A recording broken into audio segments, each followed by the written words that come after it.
we started off yesterday. They got 3 races of the semifinals in, and both semifinals were 2-1 at that point. So this morning we completed the semifinal series. Little different conditions. It was interesting. Harry Price, who was behind 2-1 yesterday at the press conference, said he would prefer light airs. Well, he got his light air, and he won 2 races against Christophe Killian. And the first one especially tough after Christophe went out to a nice lead.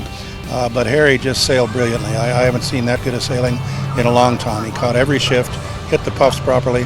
His crew work was fantastic, and his boat speed was great. That's a tough combination to beat. The calibre of this event is quite high compared to our ones back at home that we participate in, so yeah, it's been really good so far. As to the other semifinalists, Lockie Gilmore basically had a bit of an edge on Chris Weiss.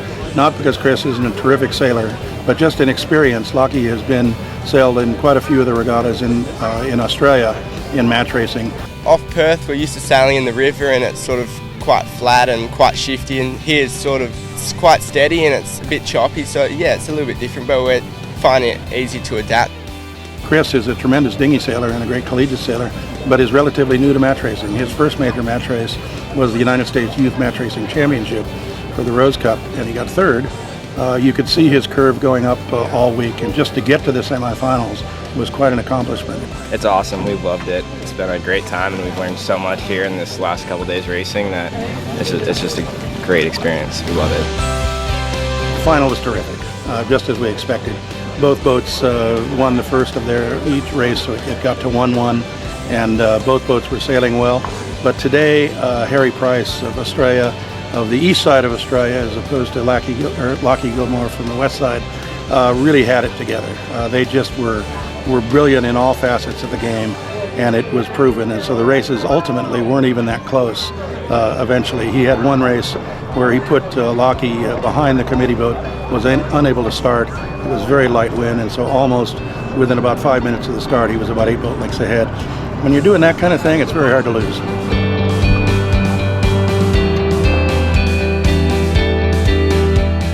We knew that we were going in with a pretty big task on our hands, but we just managed to go race by race and managed to come out on top.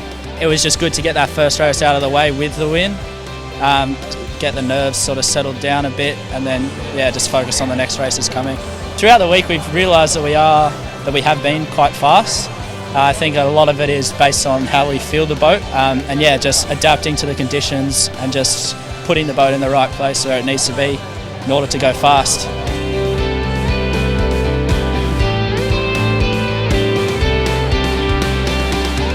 So both skippers were new to the Governor's Cup, but didn't seem to bother with that. They both made it to the finals, and it isn't absolutely necessary that you sail in this series before if you're a really good sailor, and both of these sailors are terrific.